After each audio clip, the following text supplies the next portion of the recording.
Celtic then, owners who appear to know what they're doing in terms of generating money for the football club. I mean, Celtic is a successful club on the field in terms of the Scottish Premier League, of course, and it makes money. It's sitting on reserves, and the fans are not happy, Charlie. The fans are saying, look, really, your game as directors is just getting on the treadmill of winning the SPFL every season, which, let's face it, given Celtic's relative wealth compared to their rivals, isn't that difficult a task, and sitting on it and being happy with it. And the fans, I mentioned it right at the top, been throwing balls on the pitch. They've been having silent protests during matches, emulating supporters sometimes in Germany.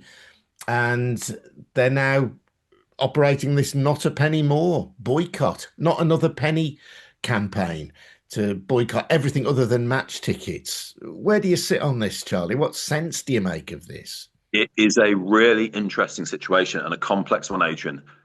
Who do you think the owner of Celtic is? Go on, tell me.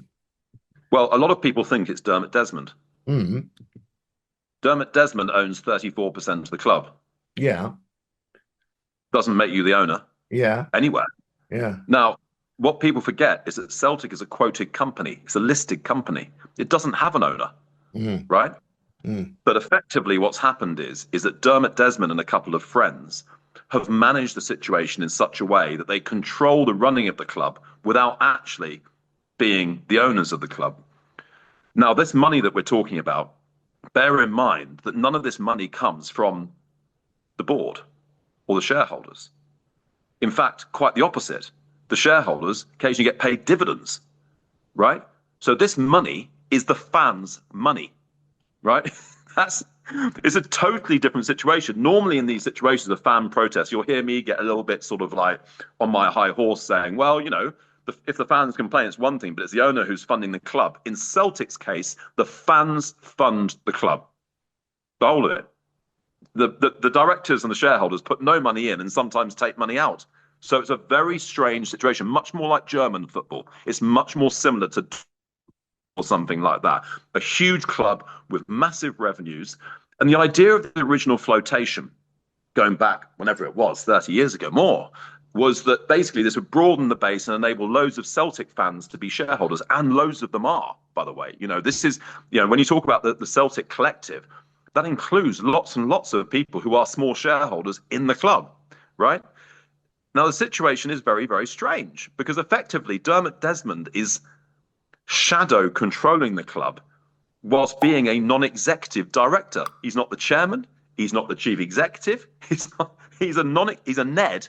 So he's meant to be one of the people who's asking the difficult questions of the people who are running the club. And he's meant to be representing the broader interests of the shareholders and whatever. I mean, he might think he is by getting more and more cash coming in and bigger cash pile. They've got about 80 million quid sat in cash in the bank.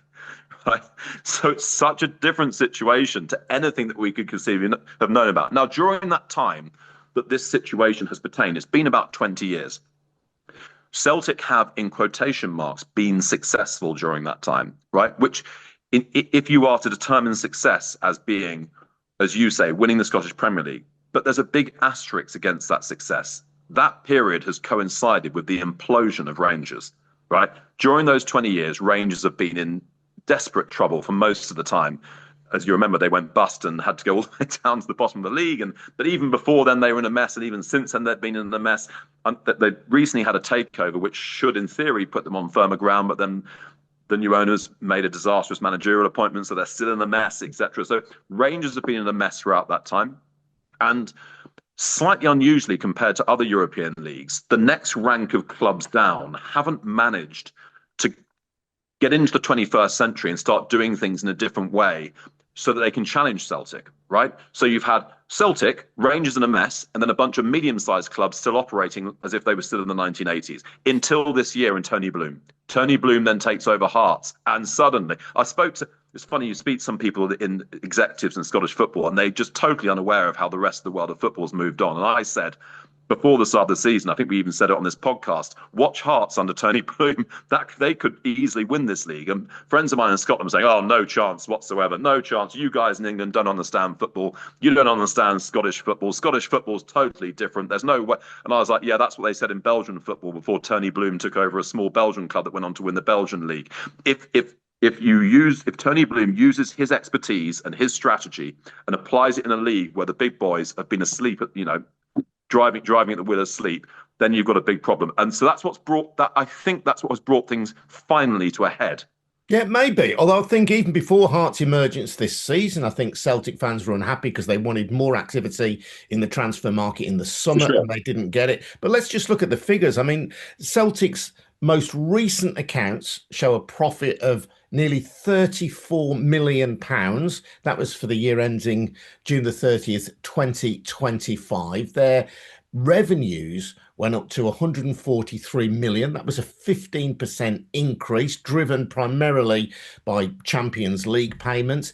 Cash assets, Celtic ended the financial year with £77.3 million in cash reserves. And it's interesting, Charlie, you talk about the fact that actually Desmond doesn't own the club, because Celtic were one of those clubs who took advantage of the financial flotation of clubs in the 80s and the 90s. Very big. Most clubs have rode back on that because it was actually a mechanism in most cases for existing directors to get significantly more money, because they would sell off a block of their shares which they had obtained very cheaply, whilst fans paid in most cases well over the odds for their shares. Long before your time at Sunderland, Sunderland fans, I think, bought their shares for £1.50, and I think they were taken off the stock market when the shares were worth about 13p. And there was lots of that around the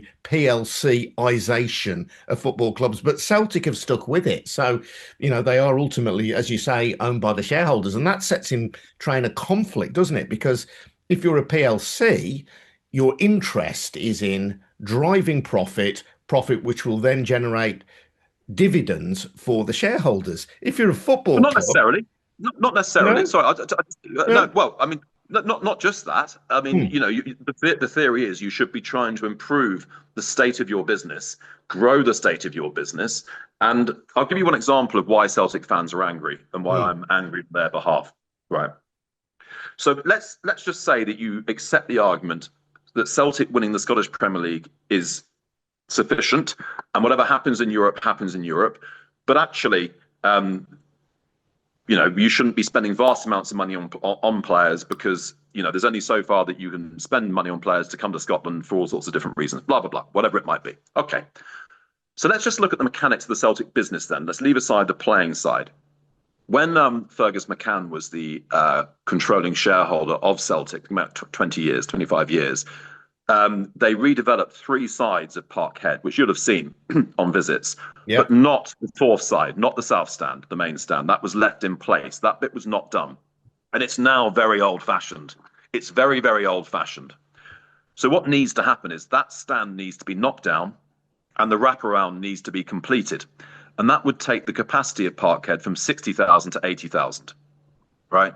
Now, that might be a dubious privilege for some clubs, because some clubs' directors might say, well, it's all very well going from 60,000 to 80,000, but what happens if we don't fill the extra seats? Now let's have a look and see what Celtic's season ticket situation is. They've got 53,000 season ticket holders and a waiting list of 21,000. So effectively, if they spend 100 million quid, which is what I believe the sum is to redevelop the South Stand, if they spent their £80 million in cash reserves plus a tiny mortgage redeveloping the South Stand and turning Parkhead into one of Europe's very few 80,000 plus attendant stadiums, they'd be full every single week. They'd sell the whole thing out. Their revenues would increase very significantly. They'd have space for some football tourism, because at the moment they've got barely any match tickets to sell. So all of that big North American market that Celtic has, from the Boston area and the New York area and all these types of people with Irish antecedents and Scottish Catholic antecedents, at the moment, if they want to come to Parkhead, very difficult to get a ticket to go to Parkhead. So there is every reason in the world why an ambitious board of directors would be saying, hang on a second, we've got all this cash. Yes, we don't want to spend on players. We want to grow the size of our business like Dortmund did, like Schalke did, and all these types of guys, like Bayern Munich did. We want to be that kind of club that continually grows and then uses that money then to spend that on players. So that's what we're going to do. But they haven't even done that. They've just left the money on deposit.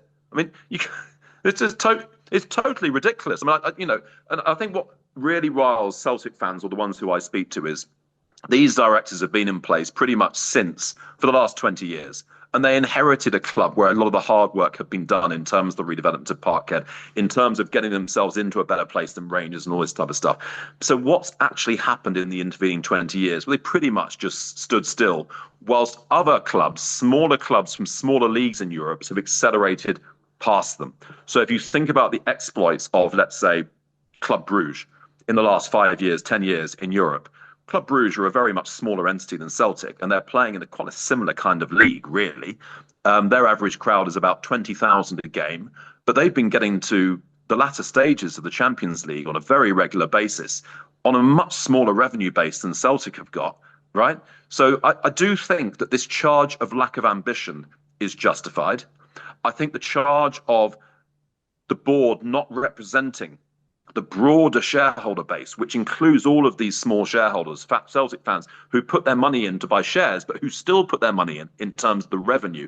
I do think, rather like with the Wednesday fans, it's not one of these where I look at it and go, oh, well, the fan base is being unreasonable, the ownership is being, is doing the right things. I'm looking at here saying, well, there isn't really an ownership. There's a sort of shadow ownership. They're sitting on lots of cash. They're basically not putting any of their money in themselves, and that's fine. It is what it is, et cetera, et cetera. But then they're not listening to their broader shareholder base, and they're not listening to the people who are providing all that revenue. And it's that last bit, the not listening bit, and not having proper dialogue, which is leading to increasingly these types of events. And when I said earlier on that the Hearts thing is part of what's bringing it to a head, yeah, it's the last bit, right? It's the bit which takes it from being a quiet, growing protest into being hang on a second, we might not even win the Scottish Premier League this season. Very interesting insight, Charlie. Thank you. Just to point out, Tony Bloom, of course, hasn't, strictly speaking, taken over Hearts. He owns, I think, 29% of the club, and Hearts remain a fan-owned club, of which I, incidentally, for reasons which I might enunciate in a later podcast, am one of those members. But I'm very familiar. I had no idea that I had a fellow football club owner on this podcast, Adrian. Oh, Charlie, more to come on that.